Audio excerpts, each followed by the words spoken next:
Hey everybody, we are live and we're a little bit early, but not too early. I'm Mike Wendland. And I'm Jennifer Wendland. And we are outside at the University of Phoenix Stadium.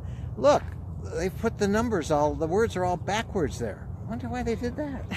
Stop it. All right. The reason I say that is because every time we do one of these, everybody says, how come the words are backwards? And we explain Facebook, and when you go live on Facebook Live and you have the front-facing camera, which we do, it somehow or another turns that around, and when we come back in a minute, it'll be correct, and you'll see how that goes. Hey, before we get going too much, we want to remind you a couple of things. One, you can comment and ask questions, and I see 15 people are now watching us live already. Thank you. You can just use the questions and comments. We'll answer questions. We're going to have a special guest here in just a moment, and we'll be talking about that. But let me do a quick update. I know a lot of you have been on Facebook, and you didn't think to see Jennifer here. Let's kind of show them, Jennifer, what happened.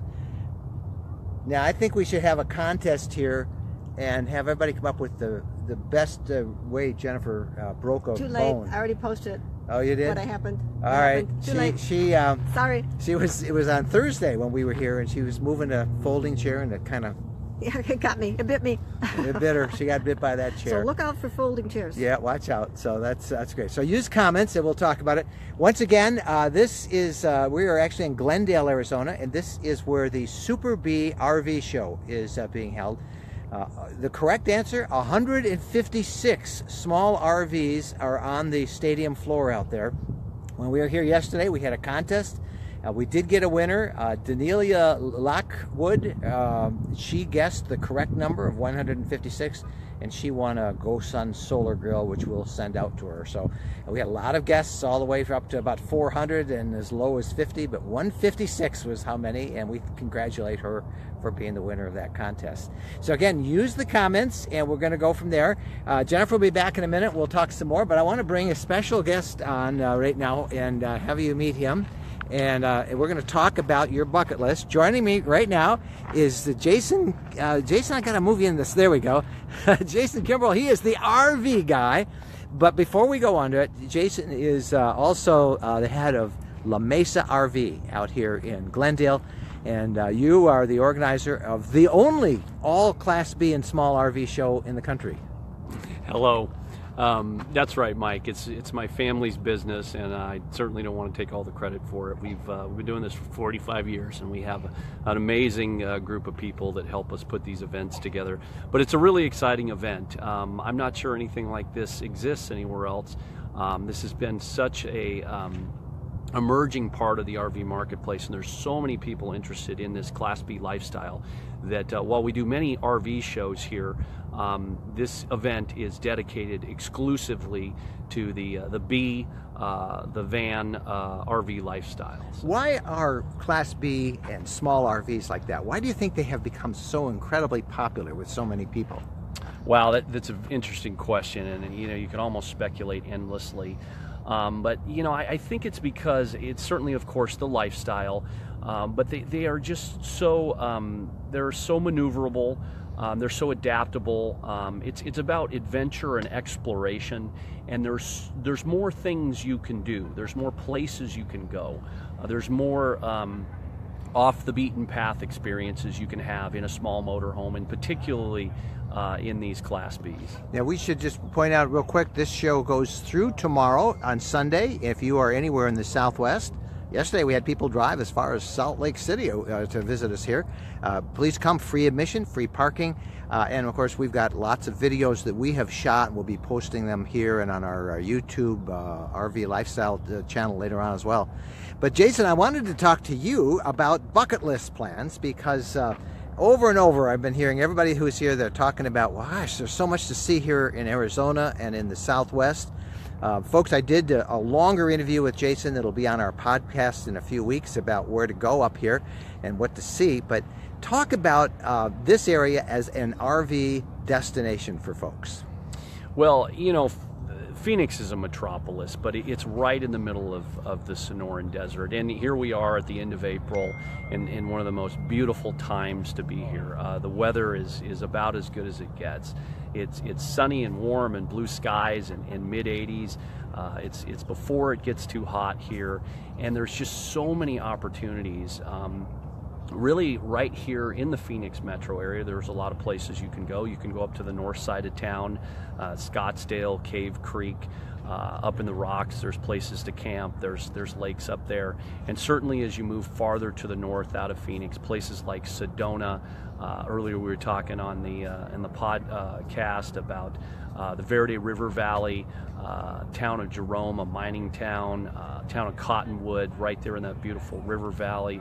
Places you can camp near century-old Native American ruins, the Pueblo Indians. There's a lot of history there.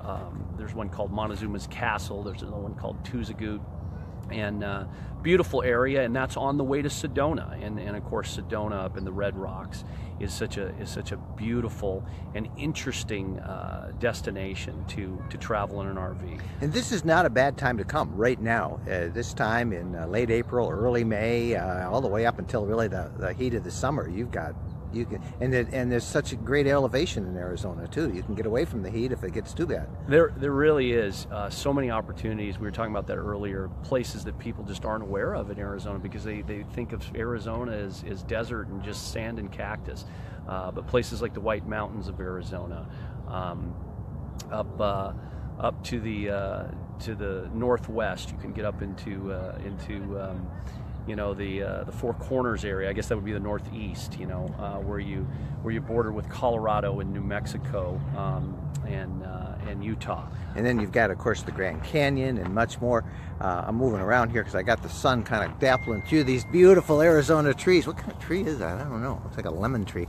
But they call Jason the RV guy, and I wanted you all to meet him because La Mesa RV, you are in 4 states, correct?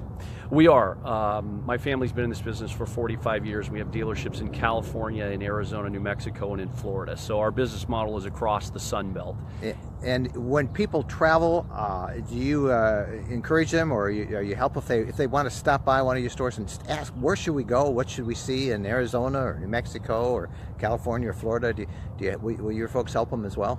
Absolutely, Mike. I have a great passion for this on a personal level. I'm a big user of RVs, and we talk about our customers and our employees as extended family members. We have a family culture, and we try to be helpful at every turn. And a big part of that is sharing. We have a great passion for this, so sharing our passion in whatever form it takes, and certainly recommending places to go in the areas our dealerships are in, routes you can take, and also just this is so much about discovery. So places you can go off the beaten path, which is, I guess, one of your taglines. Yep. And there's so many of them in the southwestern part of the United States. I mean, places that just surprise and delight you that you would never expect. Well, we'll urge them to contact you guys at La Mesa RV. And hi to Diane Crabtree Owen. She just checked in from Durham, North Carolina. We're glad that you're watching us, Diane, as well as all the others who are out there. And Jason, before we go, just share your thing. Of course, as you mentioned, it was a family business, and I don't want to take the thunder away from our podcast interview, which will be up, but you weren't sure this was going to be the business for you, and how did you happen to find your love of the RV business when you were a young guy and got into the family business? Yeah, we were talking about that earlier, Mike. I graduated from college, and like so many of us in family businesses, you're born into it, and it's just what you're supposed to do. And so I went to work for my family and worked in the dealerships for about 3 years, and I was 25 and wasn't certain I wanted to spend my life doing this. So we had a four-wheel drive truck and a 10.5-foot camper that was traded in, and I was single at the time. So my dog and we got in the rig, and I spent a year traveling all of the western United States, including Canada and Mexico. And I reflect back on it now. I have to remember that was over 20 years ago, and my life has changed so much. I'm married, I have children, I have a wonderful family. But it was just a great year of exploration and discovery, and just fueled a great passion for the RV lifestyle and experiencing it myself.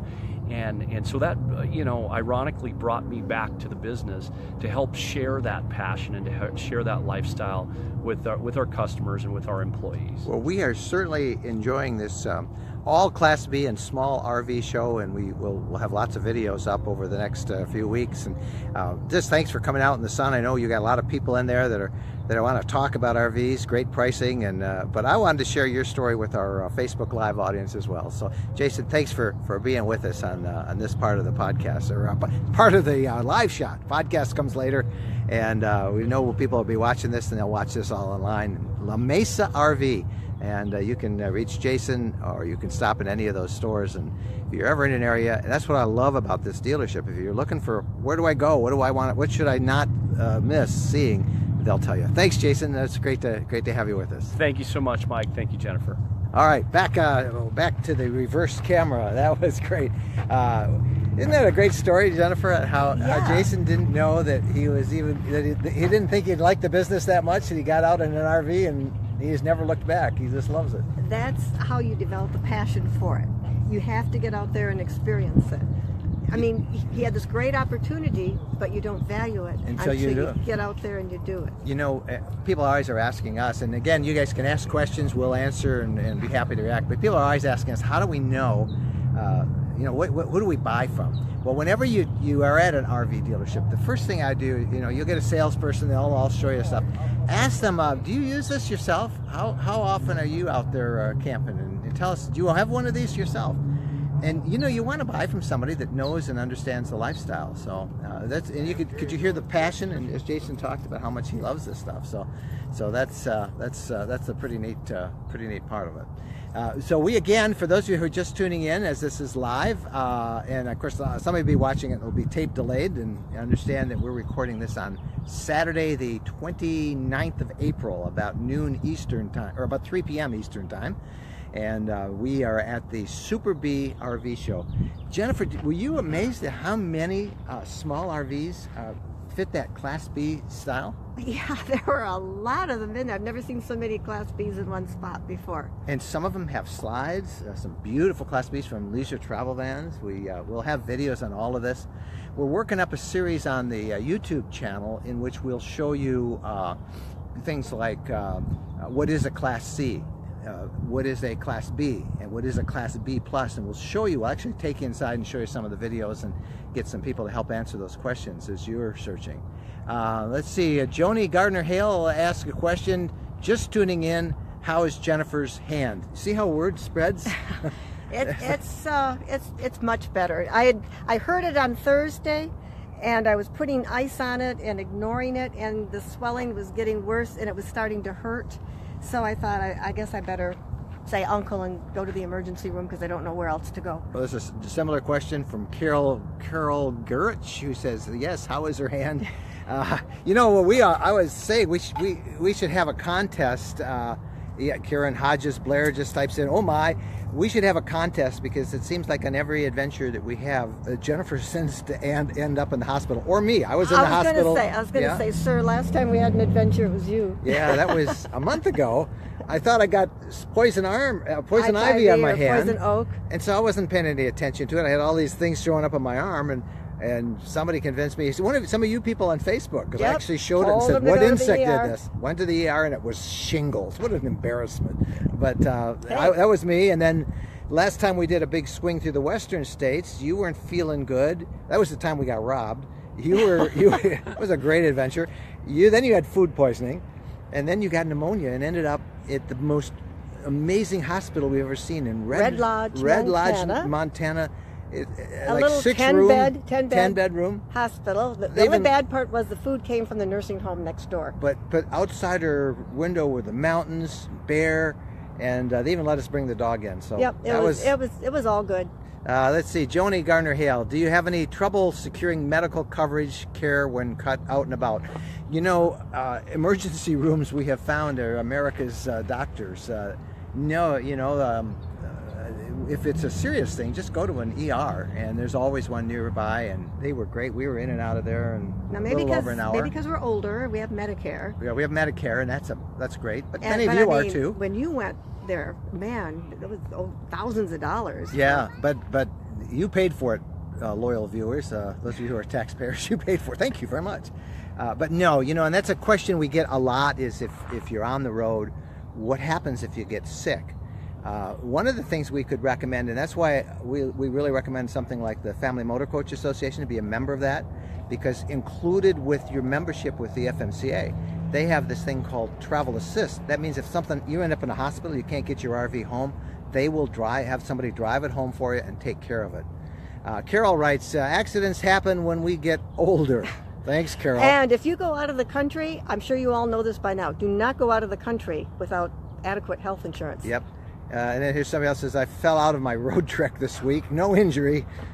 Been there. I fell out of our road trek. It was the 4th of July. I couldn't believe it. I was putting Ty, our last dog, in the RV because it was going to be fireworks, and I was putting him in there, and I stepped wrong, and I thought, oh, I hope nobody saw me do that. Hey, a lot of you heard Jason a few minutes ago, and if you just are tuning in, you can listen to this. It'll be recorded, and it'll be posted here on the Facebooking page. Also, it'll go up on our YouTube channel. Mike and Jennifer's RV Lifestyle channel on YouTube. But Jason from La Mesa RV was helping sharing some bucket list ideas about the Southwest. But it occurs to me, I'd like to hear you who are watching this now, what's on your bucket list? Where the #1 places that you want to go this year? And if anybody has any questions, we've been pretty much most parts of the country. We'll be happy to answer any of those as well. You can always reach us here through social media or the Road Trekking blog or whatever, but share those. Just use the comments, and I can read them if the sun's not too bright. Here we'll try and read those comments and go from there.